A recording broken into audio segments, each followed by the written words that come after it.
Escrituras. Gálatas capítulo 6, verso 1 al verso 3. Saludamos a los hermanos y amigos que a través de la radio nos sintonizan en esta hora, a través de Radio Redentor y a través de la internet. Gálatas capítulo 6, verso 1 al verso 3. Y leemos la palabra del Señor a la gloria del Dios que es Padre, Hijo y Espíritu Santo. Amén. Hermanos, si alguien es sorprendido en pecado, ustedes que son espirituales deben restaurarlo con una actitud humilde, pero cuídese cada uno, porque también puede ser tentado. Ayúdense unos a otros a llevar sus cargas y así cumplirán la ley de Cristo. Si alguien cree ser algo cuando en realidad no es nada, se engaña a sí mismo. Que el Señor añada bendición a su santa y bendita palabra. Cuando uno llega a las Sagradas Escrituras, uno puede leer un pasaje bíblico y desde luego va a tener una comprensión del pasaje bíblico, del texto que está leyendo. Pero cuando uno lee las Sagradas Escrituras, uno va a descubrir que hay cosas que se dicen que no están escritas. Interesante, ¿verdad? Usted lee el pasaje bíblico y dice, aquí dice algo más, no está escrito, pero hay algo más que nos revela el texto. Hay algo más que nos comparte las Sagradas Escrituras. Y desde luego, este capítulo 6 de Gálatas es uno de esos pasajes bíblicos que guarda una serie de verdades y de principios que de primera intención, cuando leemos el pasaje bíblico, no los encontramos. Desde luego, este pasaje bíblico se reviste de una importancia histórica muy interesante, dado el caso de que cuando Pablo comienza a escribirle a los Gálatas, no los trató de la forma como se está despidiendo de ellos. Fíjese que ahora Pablo le escribe a los Gálatas y les dice, hermanos, ustedes que son espirituales. Si Pablo les hubiera dicho eso al principio, pues nosotros no nos hubiéramos enterado de los problemas que había en Galacia. Si Pablo les hubiera compartido la expresión al principio de esta manera, tal vez nosotros no nos hubiéramos enterado de las grandes dificultades doctrinales, dogmáticas que la iglesia de Galacia tenía. Fíjese que en este capítulo final, Pablo los trata como a personas espirituales. Ustedes que son espirituales. Pero realmente así los trató al principio. Realmente esto fue lo primero que les dijo cuando comenzó a escribir su carta. Si miramos Gálatas capítulo 3 y versículo 1, mire lo que dice. ¿Qué relación tiene esta expresión con que ustedes son espirituales? Ninguna. Mire lo que les dice, Gálatas torpes. En algunas versiones, bueno, para que nadie me vaya a acusar, yo estoy seguro, en algunas versiones dice Gálatas insensatos. Y hay unas versiones modernas que dicen Gálatas estúpidos. De hecho, yo estaba compartiendo esto en mi casa y mi nieta, que es la que establece las reglas de orden en el hogar, me dijo, ¿qué es eso? Usando esa palabra en esta casa, esa palabra no se usa. Y yo digo, no, mamita, la estoy planteando porque estoy hablando de algunas versiones que hay de la Sagrada Escritura que lo plantean de esta forma, Gálatas insensatos. Pero note bien que Pablo comienza diciéndole a los creyentes de Galacia insensatos, torpes, estúpidos, pero ahora al final de la carta les está diciendo que espirituales. Son cosas totalmente distintas. Y desde luego, si miramos Gálatas capítulo 5 y versículo 12, todavía la situación se complica más. Gálatas capítulo 5 y versículo 12, mire lo que Pablo plantea. Ojalá que esos instigadores acaben por mutilarse del todo. Es decir, Pablo está enfogonado, molesto, indignado con los creyentes de Galacia. Los trata fuerte, los confronta, pero al final, todavía sin haberse resuelto el problema, todavía sin haber manejado la situación que hay en ellos en términos de la distorsión doctrinal, Pablo ahora acaba su carta en un tono muy conciliatorio, acaba su carta en un tono muy amable y les llama hermanos espirituales. Y eso nos obliga a hacernos una pregunta en esta noche. ¿Y por qué? ¿Por qué el cambio tan abrupto? ¿Por qué Pablo no fue consistente?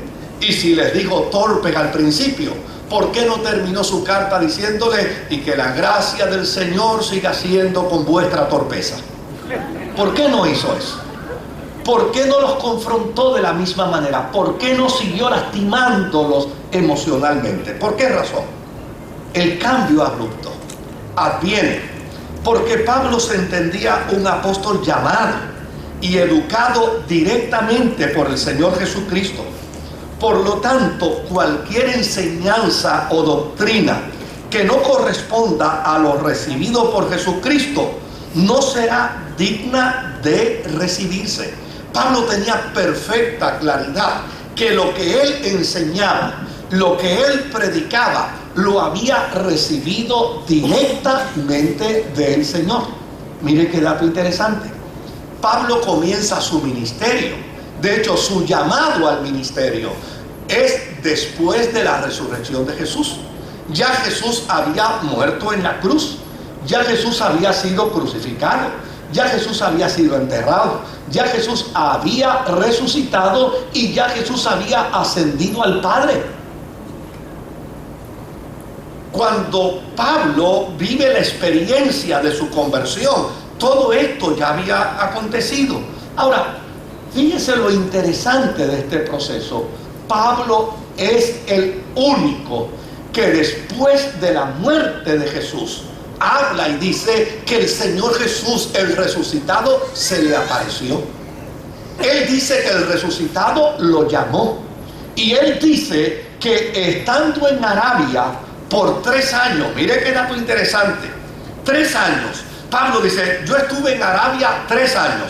¿Cuánto tiempo enseñó Jesús a sus discípulos?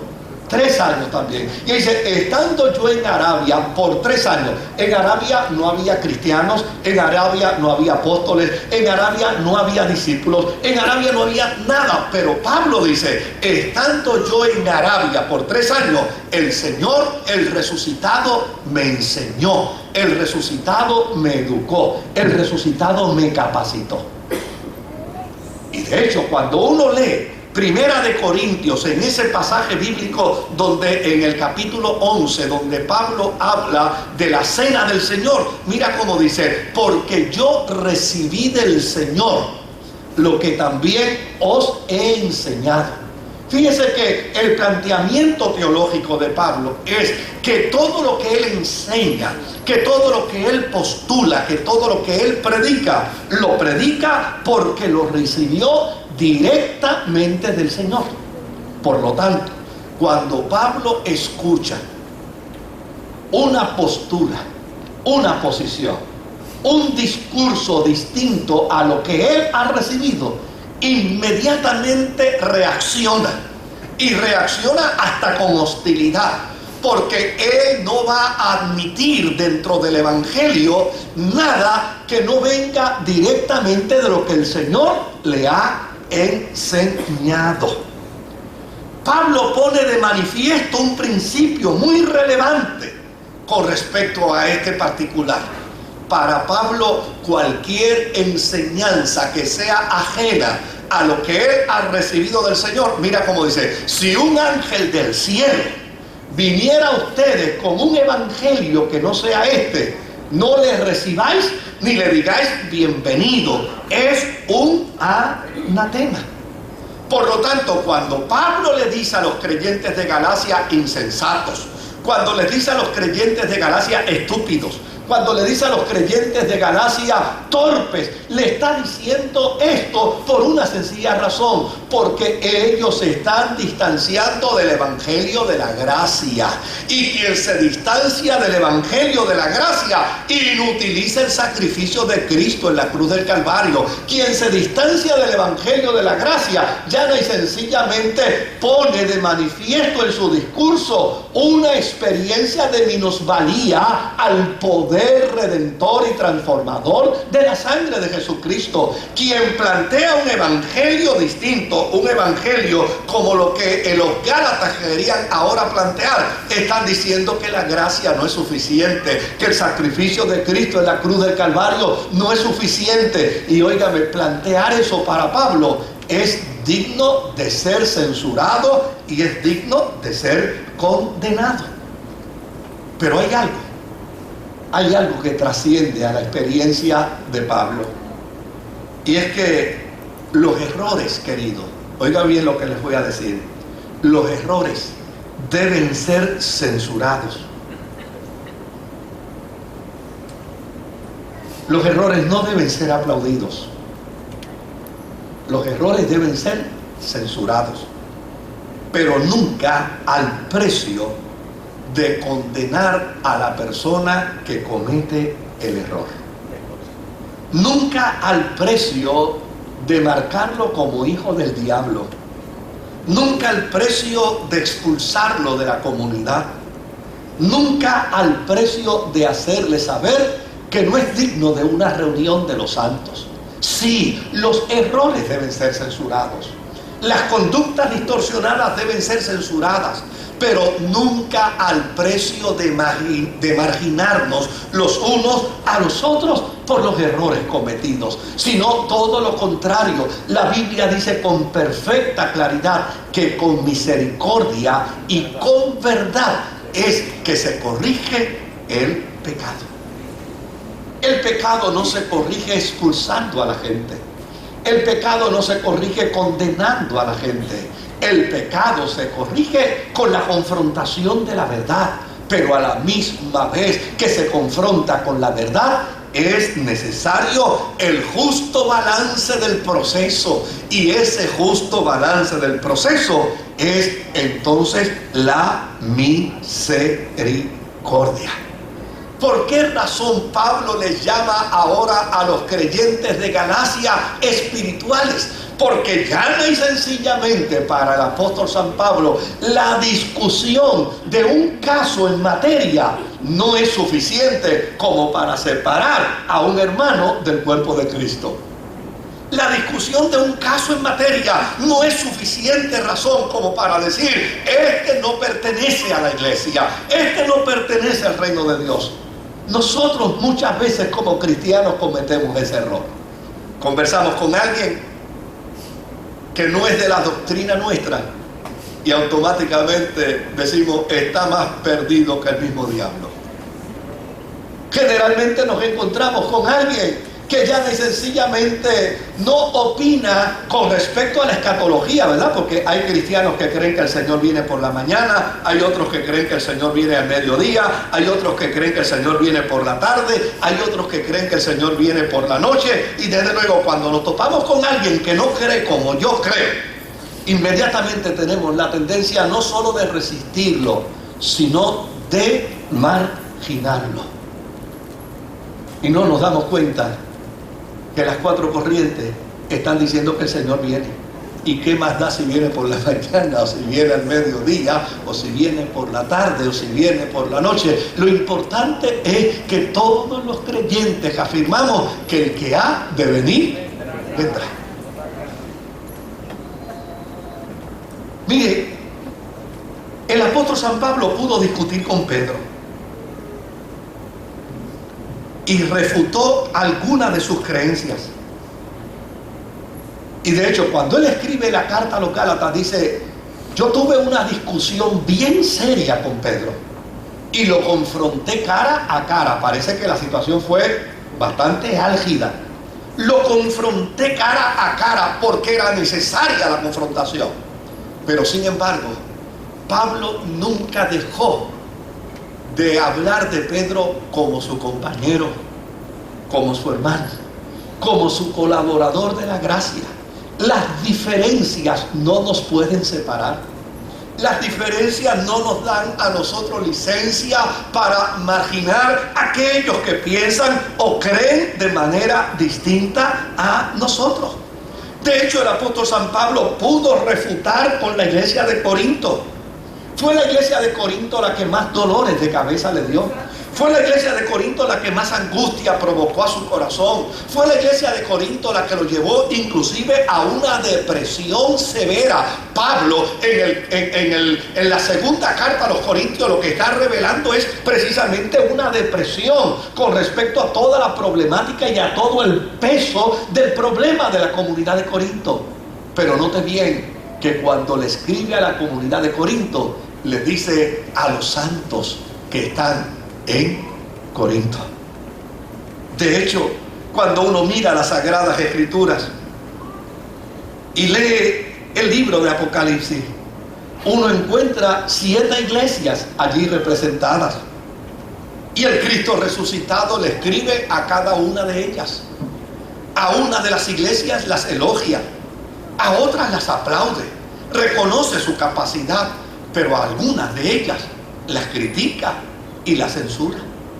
Y el hecho de que las critique y que las censure no da margen a pensar que Jesús las ha abandonado, que el resucitado las ha despreciado, sino todo lo contrario. Cuando leemos el contenido, la introducción del Cristo resucitado en el libro de Apocalipsis, descubrimos que Él se presenta diciendo que Él es el Cristo que tiene las 7 iglesias en su mano y que camina alrededor de los 7 candeleros de oro. ¿Qué nos hace entender esto? Esto nos hace entender con perfecta claridad lo que la Biblia nos enseña. Cuando la Biblia nos prohíbe el juicio, cuando la Biblia nos prohíbe la condenación, cuando la Biblia nos prohíbe el juzgar, lo que nos hace entender es que nosotros no tenemos la capacidad para trascender en medio de la crisis y de la dificultad de los seres humanos, como para apropiarnos de un derecho de juicio que solo le corresponde al Señor. Cuando entendemos el precio de nuestra salvación, afirmándola como una que viene de pura gracia, nunca corremos el riesgo de juzgar a nuestros hermanos.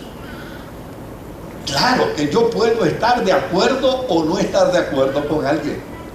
Claro que me puede gustar la postura teológica de unos y gustarme menos la postura teológica de otros. Claro que no puedo estar de acuerdo tal vez con los arminianos o tal vez no puedo estar de acuerdo con los calvinistas. Claro que tal vez no estoy de acuerdo con aquellos que mantienen una ortodoxia sosegada, tranquila y quieta en medio del culto, y probablemente no esté de acuerdo con aquellos que aleluyean y brincan y saltan. Pero a fin de cuentas, los estilos y las conductas de las personas no nos pueden permitir a nosotros el lujo de separarnos. No nos pueden dar a nosotros el lujo de marginarnos. Ni mucho menos nos pueden permitir darnos el lujo de poder juzgar la vida de los demás como gente que no tiene a Dios. Porque el único que conoce, el único que sabe, el único que entiende, el único que pesa en balanza justa y perfecta es el Dios del cielo. Así es. ¿Sabe qué me llama la atención? Me llama la atención que Pablo sigue llamando a los creyentes de Galacia sus hermanos. Amados hermanos, ustedes que son espirituales. Es decir, Pablo no le niega el derecho de la hermandad a los creyentes de Galacia, porque están en una postura distinta o diferente a la de él, sino más bien les reconoce como hermanos. Y yo creo que podemos hacer un ejercicio bien sencillo. Aquellos que tienen más de un hermano o más de una hermana, tal vez 2, 3, tal vez 4, tal vez 5. Hay maravillas de la creación donde yo me he topado con gente que me dice, yo tengo 20 y pico de hermanos. Así que, ¿verdad? Si extendiera el número hasta allá no estaría exagerando, porque sucede. Gente que habla, óigame, todos nacen de la misma barriga. Todos beben de la misma leche materna. Todos son amados y queridos por los mismos brazos, besados por los mismos labios. Y ninguno de ellos es igual. Ninguno de ellos es igual. Por el contrario, nosotros podemos darnos el lujo, los que somos padres y los que son madres, podemos darnos el lujo de describir y de diferenciar el carácter de cada uno de nuestros hijos. Y podemos hablar del que es más alegre, del que es más revoltoso, del que es más espléndido, del que es más mezquino, de aquel que tal vez es más extrovertido y de aquel que es más tímido y que se esconde para decir las cosas. Ninguno de ellos es igual. Pero eso no priva a una madre para decir, todos son mis hijos. Ni les puede privar a ellos para decir, todos nosotros somos hermanos. Pablo reconoce con perfecta claridad y dice que los creyentes de Galacia, esos que quieren abandonar la fe de la gracia de Cristo, esos que quieren entrar por el proceso del acto cultico judío, esos que quieren circuncidarse porque entienden que la experiencia de la gracia salvadora no es suficiente para ellos, esos, Pablo dice, no podemos negarle la hermandad. Llana y sencillamente tenemos que reconocer que ellos también son nuestros hermanos. ¿Y esto por qué, queridos? Les voy a decir el por qué. Esto porque la espiritualidad no se mide a base de los errores que se cometen. Uno no es espiritual porque no comete errores. Uno es espiritual como resultado de saber que puede cometer errores, pero a la hora en que es confrontado, se incorpora, se levanta y continúa caminando hacia el propósito de Dios. ¿Se da cuenta? Les dije al principio que yo quería descubrir cosas que en este pasaje bíblico no se dicen, pero están escondidas dentro del texto, están demarcadas dentro del texto. La espiritualidad no se mide a base de los errores que se cometen. ¿Sabe lo que significa espiritualidad? Espiritualidad lo que significa es disponernos de todo corazón para caminar hacia el propósito divino. Eso es espiritualidad. Espiritualidad no es declararme santo. Espiritualidad no es declararme perfecto. Espiritualidad no es declararme puro. Espiritualidad es reconocer que necesito caminar hacia la experiencia y hacia el propósito de Dios, porque caminando hacia el propósito de Dios puedo lograr un mayor crecimiento del plan y de la meta de Dios para con mi vida. Por lo tanto, ¿quién es espiritual? ¿El que no comete errores? No. Espiritual es el que comete errores y se acerca a Dios aceptando los errores cometidos, se vindica de su error, se levanta de su error y comienza a buscar el propósito de Dios para su vida. Por lo tanto, dice el apóstol San Pablo, si entendemos la experiencia de la vida cristiana dentro de ese contexto, entonces debemos cada uno de nosotros cuidarnos y protegernos como resultado de nuestra vulnerabilidad humana. Cuando yo sé que soy débil y sé que mi hermano es débil, entonces llana y sencillamente ambos podemos procurar cuidarnos, apoyarnos, sostenernos. La vida cristiana no puede ser una vida de competencia de espiritualidad. La vida cristiana debe ser una vida de reconocimiento de la santidad de Dios en Cristo y de descubrir lo que dice la Escritura. Haya pues en vosotros el mismo sentir que hubo en Cristo Jesús. La consigna como cristiano debe ser amarnos a pesar de las diferencias que podamos tener.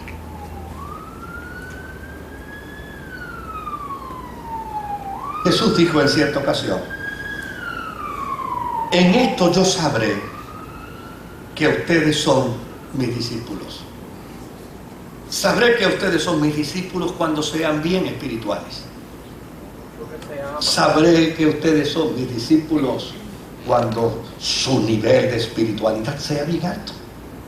Yo sabré que ustedes son mis discípulos cuando ustedes puedan pararse frente a la gente y puedan condenarlos por los errores que ellos cometen. Nada de eso, querido. Él dijo: ustedes serán mis discípulos cuando se amen los unos a los otros. Ustedes serán mis discípulos cuando cada uno de nosotros entienda la realidad de nuestra vulnerabilidad. Cuando entendamos que no somos perfectos, cuando entendamos que cada uno de nosotros, como a mí me encanta una expresión de las Sagradas Escrituras, donde en el libro de Daniel se presentan una figura que tienen torso de bronce, que tienen manos de hierro, pero al final dice que los pies son ¿de qué? Son de barro. A mí me encanta esa figura porque me parece que nos representa muy bien a todos. A fin de cuentas, lo que nos sostiene a nosotros es la gracia del Señor. Lo que nos sostiene a nosotros es el cuidado del Espíritu Santo, que constantemente está trabajando con nuestra vida y con nuestra realidad. Fíjense lo que hace Pablo dentro de estos pasajes bíblicos. Él finalmente, el apóstol San Pablo, luego de decirle a los cristianos: no se acusen, no se condenen, ámense, respétense, considérense. Finalmente les dice: nadie debe tener mayor concepto de sí, sino el que es apropiado. ¿Y cuál es el concepto que yo debo tener de mí como un concepto apropiado? ¿Qué es lo que yo debo pensar de mí con propiedad? Que lo mismo que piense de mí, lo debo pensar de usted. ¿Qué es eso que yo debo tener claro en mi mente? Debo tener claro en mi corazón a la hora de compararme con usted. Porque la tendencia humana es que cuando yo me comparo con alguien es para sentirme mejor. Pero aquí en el planteamiento del apóstol San Pablo es totalmente distinto. Dice: nadie debe tener mayor concepto de sí que el que debe tener. Y a la hora de tener concepto de sí, debe tener un concepto de cordura. ¿Y cuál es ese concepto de cordura que debemos tener? Las Sagradas Escrituras no les dicen con perfecta claridad. Es el concepto de la membresía del cuerpo. Todos y cada uno de nosotros somos miembros del cuerpo de Cristo. Por lo tanto, cuando yo miro a mi hermano, yo debo decir: él es un miembro del cuerpo de Cristo. Cuando miro a mi hermana, debo decir: ella es miembro del cuerpo de Cristo. Cuando miro la comunidad de cristianos, debo decir: cada uno de ellos son miembros del cuerpo ¿de qué? Del cuerpo de Cristo. Cuando yo pienso de esa manera, entonces estoy pensando con cordura. Fíjense qué interesante. Todos somos miembros del cuerpo de Cristo, pero ninguno de nosotros sabe qué miembro del cuerpo es. Ninguno de nosotros. Porque los títulos eclesiásticos no nos dan derecho a ubicarnos en el cuerpo como querramos. De hecho, nadie puede decir: yo me voy a integrar al cuerpo de Cristo y quiero ser el cerebro del cuerpo. Si a alguien se le ocurriera decir eso, le dirían: llegaste tarde, el cerebro es Cristo. Ya no hay oportunidad para ti. Pero dice, bueno, pero por lo menos yo quisiera hacer el corazón. No, nadie puede exigir ser miembro en el cuerpo de Cristo en el lugar donde le plazca. Mire lo interesante del concepto eclesiológico. Todos los cristianos, cuando vamos a las aguas bautismales, allí declaramos ser miembros del cuerpo de Cristo, porque somos bautizados en el cuerpo de Cristo. Ahora, mire lo interesante. Una vez somos bautizados, somos insertados al cuerpo de Cristo. Nadie sabe qué miembro del cuerpo de Cristo es, pero todos somos miembros del cuerpo de Cristo.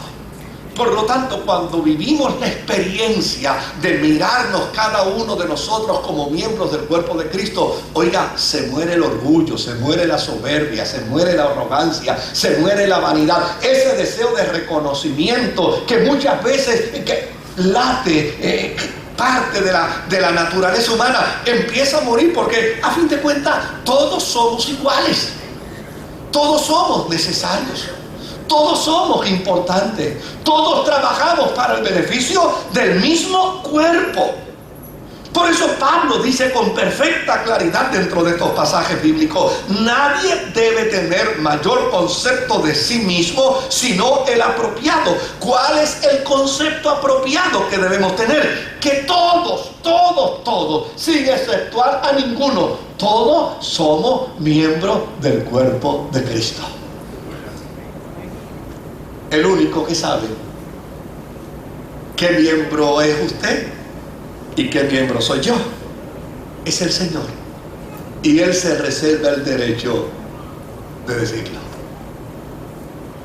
Nadie, por mayor título que tenga, nadie.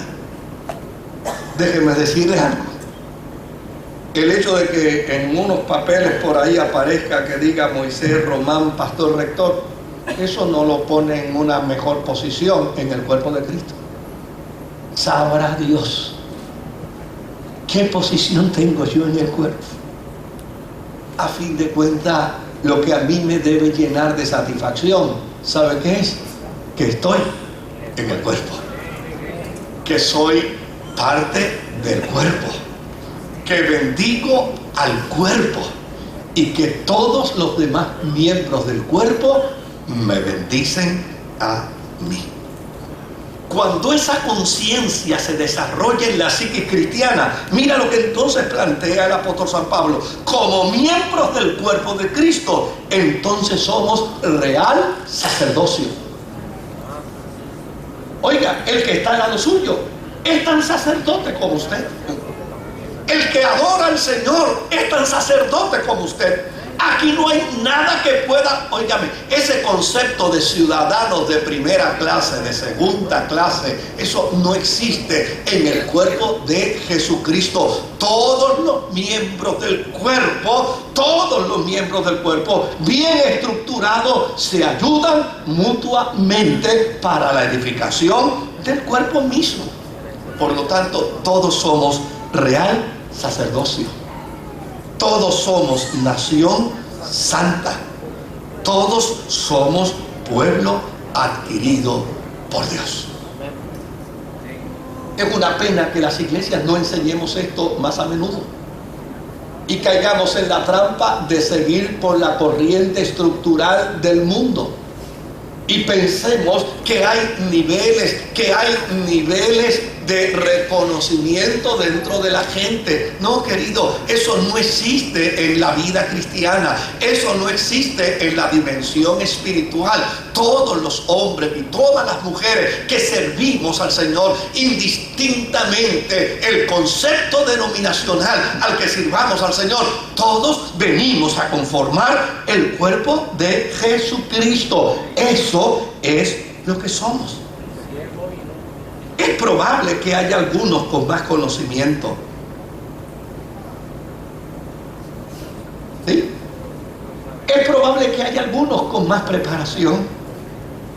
Es probable que algunos tengamos y hayamos logrado mejores metas académicas, Es probable que algunos nos hayamos quedado en grados primarios, pero a fin de cuentas, nada de lo que logramos en la experiencia secular nos puede separar de ese testimonio cristiano. Somos el cuerpo de Cristo. Hay tal vez algunos con más conocimiento, pero todos estamos necesitados del Espíritu Santo. Hay tal vez algunos con mejores profesiones, pero todos somos servidores de Dios y de los unos a los otros. Cuando Pablo escribe esta carta a los hermanos de Galacia, él tiene celo por el evangelio que ha conocido y tiene celo por el evangelio que ha aprendido del resucitado, y tiene el perfecto derecho para confrontar a quienes han comenzado a distorsionar y a bifurcar el evangelio que él ha enseñado. Pero reconoce perfectamente que los errores de los seres humanos no dan derecho para que otros los descartemos. Que los errores de los seres humanos no nos dan derecho para aniquilar a otros, sino todo lo contrario. Cuando los cristianos pensemos sin lugar a dudas en estas verdades, claro que tendremos diferencias, claro que tendremos diversidad de opinión. Yo recuerdo hace muchos años atrás, esta iglesia en sus principios hubo un ministro que influyó mucho en los líderes de esta iglesia. Se llamaba Arcelio Valentín. Y Arcelio Valentín me contaba que un día llegó al pueblo de Río Piedras y encontró a un hermano de su iglesia discutiendo con un adventista del séptimo día. Era una discusión acalorada. Tan acalorada era la discusión que le habían hecho una rueda a los dos hermanos en la discusión. Y mientras ellos estaban discutiendo, Arcelio venía por la misma acera donde estaba la discusión. Y el hermano de su iglesia lo logró ver. Y cuando lo logró ver, inmediatamente le gritó: pastor, venga para acá para que me ayude. Y allá Arcelio se metió en la rueda. Y cuando preguntó de qué se trataba, descubrió de qué se trataba la solicitud de ayuda. Era que dos pueden más que uno. Y ahora estaba en desventaja el adventista. Y ahora se le podían plantear más textos y se le podían hacer mejores argumentos y se le podía reforzar entonces la postura del otro hermano miembro de la iglesia. Pero Arcelio no cayó en la trampa. Arcelio los miró y les dijo: toda esta gente que les está rodeando a ustedes tienen necesidades del Jesús tuyo y del Jesús tuyo, porque el Jesús de ustedes dos es el mismo.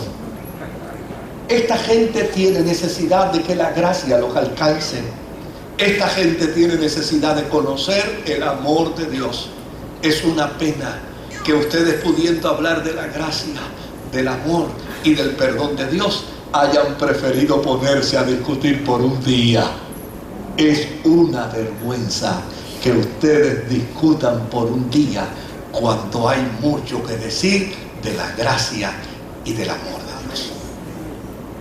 Amados, los cristianos necesitamos conocer estas verdades, no porque vamos a evitar las diferencias. No, querido, las diferencias las vamos a tener. Las diferencias nos van a acompañar. Nos acompañan con nuestros padres, nos acompañan con nuestros hijos, nos acompañan con nuestros seres queridos. Siempre vamos a tener diferencias. Lo que nosotros podemos aprender es que a pesar de las diferencias hay un vínculo de unidad irrompible. Hay un vínculo de gracia que nos cobija a todos, y es que todos pertenecemos al Señor, que todos somos miembros del cuerpo de Jesucristo, y nadie puede pagar una ortodoxia tan cara Nadie puede pagar una ortodoxia tan cara, separando del cuerpo de Cristo aquellos a quienes el Señor, por su gracia y por su misericordia, los ha insertado en su cuerpo. Descubramos que todos somos miembros de la familia de Dios. Descubramos que todos nos necesitamos. Mis amados, nosotros vivimos ahora mismo en un tiempo donde toda horda de maldad y de perversión se ha desatado contra la iglesia. Y si hay alguien que piensa y cree que porque ha habido cambios en sistemas de gobierno, la iglesia ahora va a descansar, está equivocado. No va a descansar. La iglesia va a seguir enfrentando desafíos. La iglesia va a seguir enfrentando problemas. La iglesia va a seguir teniendo resistencia de una mentalidad de un mundo neoliberal que sin lugar a duda ha determinado y ha decidido darle la espalda a Dios y a lo que es bueno. La iglesia va a seguir enfrentando serias y grandes dificultades. Pero el problema no es que las va a enfrentar. El problema debe ser cómo vamos a enfrentarlas. Las vamos a enfrentar desunidos. Las vamos a enfrentar cada uno en su propia parcela. Las vamos a enfrentar cada uno en su propio territorio. O llana y sencillamente vamos a descubrir mejor cuántas cosas hay. ¿Cuántos elementos hay que nos unen? ¿Cuántos elementos hay que nos ayudan? ¿Cuántos elementos hay que nos sostienen? ¿Cuántos elementos hay que nos permiten unirnos para enfrentar toda horda de maldad en el nombre del Señor y permanecer victoriosos? La iglesia no puede darse el lujo de la desunión. Jesucristo oró al Padre y le dijo al Padre que sean uno, como tú y yo somos uno, para que el mundo pueda entender y pueda saber que tú me enviaste.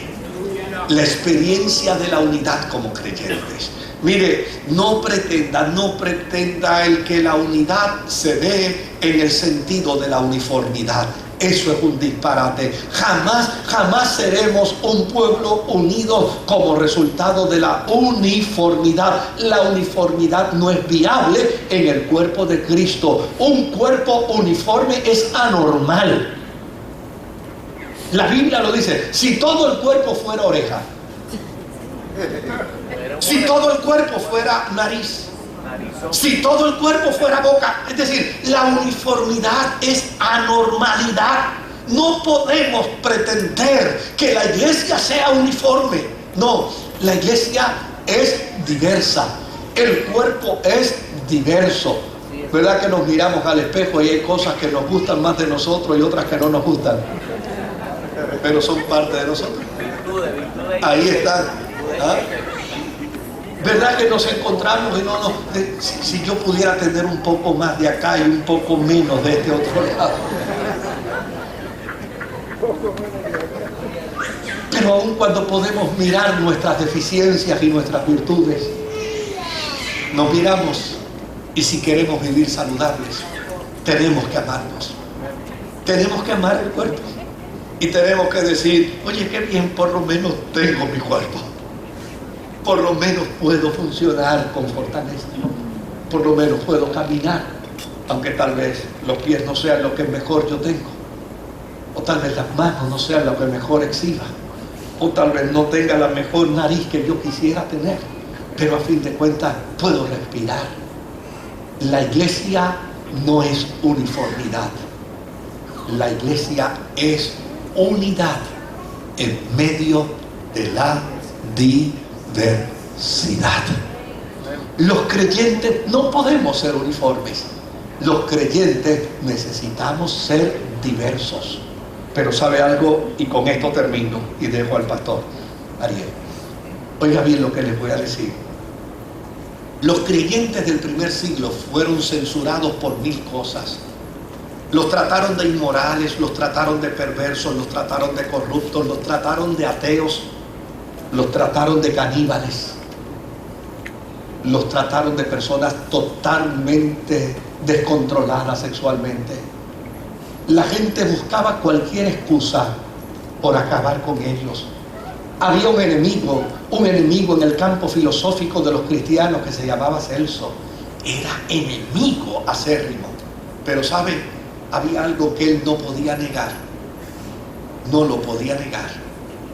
Era que él decía: mira cómo se aman.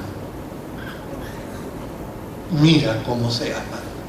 Los cristianos aprendieron a amarse por encima de las diferencias, por encima de los estilos, por encima de las teologías. Aprendieron a amarse. El secreto de una vida cristiana es que se descubra en el cuerpo de Cristo, colocado en ese cuerpo soberanamente, y pueda bendecir al Dios que le colocó y pueda decir que bueno, estoy en el cuerpo de Cristo y mi hermano y mi hermana también está en el cuerpo de Cristo, y si estamos en el cuerpo de Cristo ambos, entonces podemos afirmar que el cuerpo de Cristo sobre la faz de la tierra goza del gran privilegio que dijo Jesús: las puertas del infierno no prevalecerán contra la iglesia del Señor.